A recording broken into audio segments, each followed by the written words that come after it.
இந்தியாவில் பிஜேபி ஆள்ற மாநிலங்கள் எல்லாமே ஊழலுக்கு அப்பாற்பட்டு பூலோக சொர்க்கங்களா இருக்கா? நாட்டு மக்கள் சிந்தனைக்கு அதை நம்ம விட்டுற வேண்டியதான். இப்போ அமித்ஷாவோட குடும்பத்தில இருந்து ஏன் பிசிசிஐயோட சேர்மனா இருக்காங்க? அதுக்கெல்லாம் பதிலே கிடையாது. கரைபடியாத கரம் பிரதமருக்கு அப்படின்னா அந்த கரை வேற எங்க படிஞ்சிருக்குங்கிற கேள்வி இருக்கு. அது இன்னொரு கவர்மெண்ட் வந்தா தான் நம்ம கண்டுபிடிக்க முடியும். தன்னைத்தானே கைது செய்கிற நடவடிக்கைன்னா கைது செய்ய மாட்டாங்கிற தைரியம் தானே, அவ்வளவுதானே. ரொம்ப சிம்பிள் தான் அது.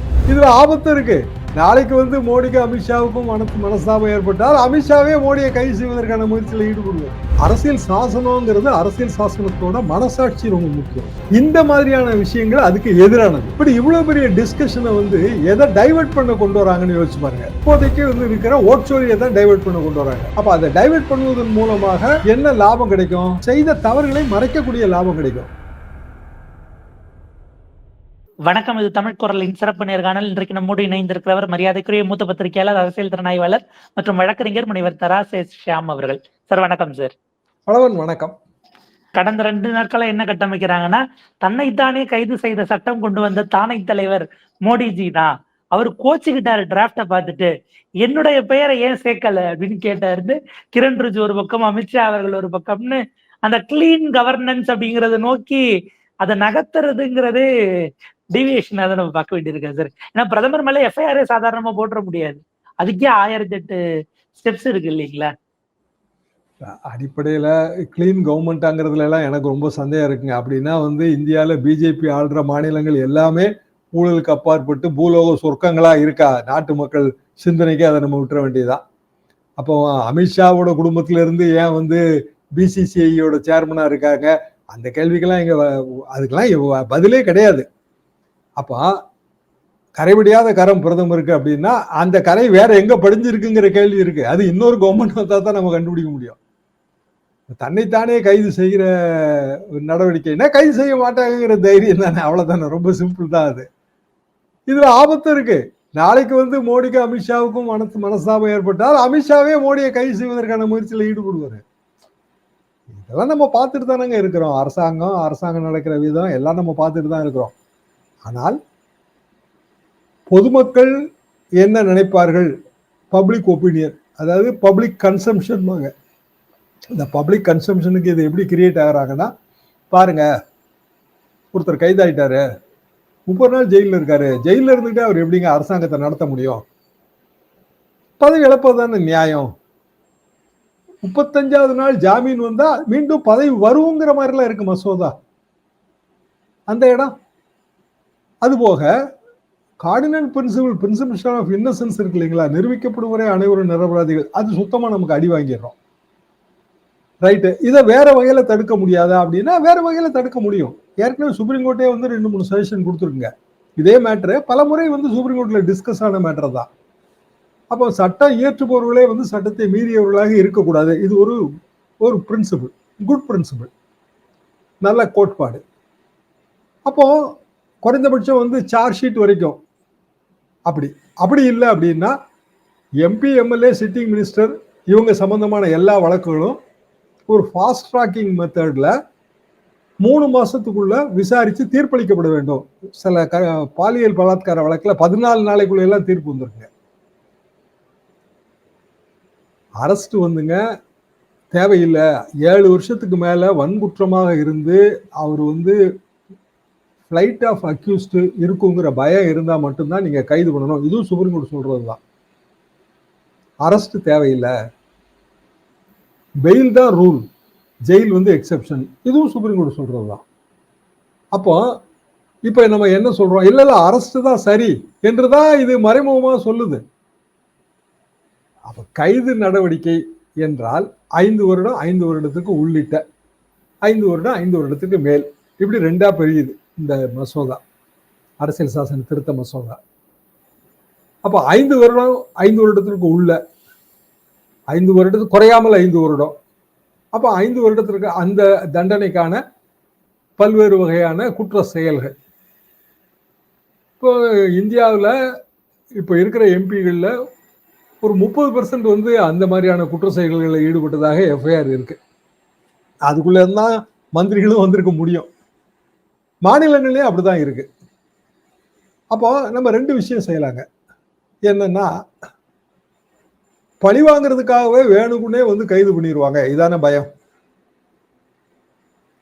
அப்போ பழி வாங்குறதுக்கு வேண்டுமென்றே கைது செய்வதை தடுப்பது எப்படி? இது நம்ம சிந்திக்கணும். தடுப்பது ரொம்ப எளிதுங்க. என்னன்னா, existing MP, sitting MP, sitting MLA, sitting minister அவர் பேர்ல குற்றச்சாட்டு வந்தா 90 நாளைகளுக்குள்ள தீர்ப்பு வரணும். அப்ப 90 நாளுக்குள்ள அதுல ஒன்றும் கஷ்டம் இல்லைங்க. ஃபாஸ்ட் ட்ராக் கோர்ட்லாம் நானே ஃபாஸ்ட் ட்ராக் கோர்ட்ல பணியாற்றி இருக்கேங்க. லீகல் எய்ட்ல இருக்கும்போது சில வழக்குகள் வரும்போது எஃப்டிசியில போடுவாங்க. நானே கேட்டு வாங்கி போயிருக்கேன் எஃப்டிசியில். அது நடைமுறை தெரிஞ்சுக்கிறதுக்காக தான். சென்னையில் நம்ம கலெக்டர் ஆஃபீஸ் மாடியில் இருந்துச்சுங்க. அப்போ எஃப்டிசியில் 5 எஃப்டிசி கோர்ட்டு. அதில் ஒரு ஜட்ஜி வந்து எனக்கு நண்பர், அவர் அசோகன் பேருங்க, ஓய்வு பெற்றிருப்பாரு. அவர் வந்து இந்த நடைமுறையெல்லாம் எனக்கு விலைக்கு சொன்னார். எஃப்டிசியை எப்படி நம்ம வந்து எஃபெக்டிவா மாற்றணும் அப்படின்னா, வாய்தாக்கள் எண்ணிக்கைக்கு சீலிங் 3 வாய்தாக்கு மேல வாய்தாவே கிடையாது. ஒரு வாய்தாக்கும் அடுத்த வாய்தாக்கும் இடையில வெறும் 48 மணி நேரம் தான் இடைவெளி. அப்புறம் வழக்கு வந்து எஃப்ஐஆர் ஸ்டேஜ்ல இருந்து சார்ஜ் ஷீட் ஸ்டேஜுக்கு மாறுறதுக்கு 1 வாரம் தான் இடைவெளி. அப்படின்னா எஃப்ஐஆர் போடுறதுக்கு முந்தையே வந்து சார்ஜ் ஷீட் போடுற அளவுக்கான ஆதாரம் கையில இருந்தா மட்டும்தான் அந்த நடவடிக்கையில வந்து காவல்துறை ஈடுபடும். இதுதான் இதுல பாயிண்ட்டுங்க. இப்படி இருந்தா எஃப்டிசி சக்சஸ்ஃபுல்லா இருக்குங்க. எஃப்டிசியில எப்ப சார்ஜ் ஷீட் தாக்கலாகி விசாரணை முதல் நாள் தொடங்குதோ அதுல இருந்து 45வது நாளைக்குள்ள வந்து தீர்ப்பு கொடுக்கணும். அப்போ டோட்டல் பீரியடுங்கிறது 90 டேஸ். இதை வந்து இதை வந்து மக்கள் பிரதிநிதிகளுக்கு அப்ளை பண்றதுல என்ன சிரமம் இருக்கு நமக்கு? இதுக்கு பெரிய நம்ம சட்ட திருத்தம்லாம் எதுவுமே பண்ண வேண்டியதே இல்லையே. நடைமுறைகளை மாத்தினாலே போதுமே. அப்போ ஒருத்தன் வந்து எம்பி ஆகணும், எம்எல்ஏ ஆகணும் ஆசைப்படுறான், இல்லை கண்டினியூ பண்ணணும்னு ஆசைப்படுறான். Existing MP MLA, sitting MP MLA, மேலும் எம்பி எம்எல்ஏ ஆகணும்னு அவன் வந்து இவன் தான் எம்பி எம்எல்ஏக்கு நமக்கு போட்டியா வருவான் அப்படின்னு சொல்லி ஒரு ரூலிங் பார்ட்டி அவன் பேர்ல ஒரு வழக்கை போட்டு, பொய் வழக்கை போட்டு அவனை ஜெயிலில் அடைச்சிருது. அந்த இடத்துல ஒரு சின்ன சட்ட பாதுகாப்பு நம்ம தரலாம். என்ன பாதுகாப்பு அப்படின்னா, ஒருத்தர் வந்து நாமினேஷன் தாக்கல் பண்ண போறாரு.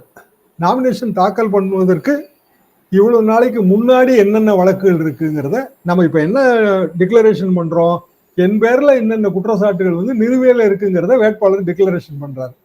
அந்த இடத்துல சின்னதாக ஒரு மாறுதல் செஞ்சாலே இதை தவிர்த்திடலாம். இப்ப எம்பி எம்எல்ஏ கோர்ட் இருக்குங்க நமக்கு. முன்னாள் முன்னாள் எம்எல்ஏ கோர்ட் இருக்கு. அதுல நம்ம வழக்கு விசாரிக்கிறோம், ஸ்பெஷல் கோர்ட்டு. ஆனாலும் அந்த அது எடுத்துக்கிற காலமும் கடைசியில வந்து ஒரிஜினல் கோர்ட் மாதிரியே ஆயிடுது.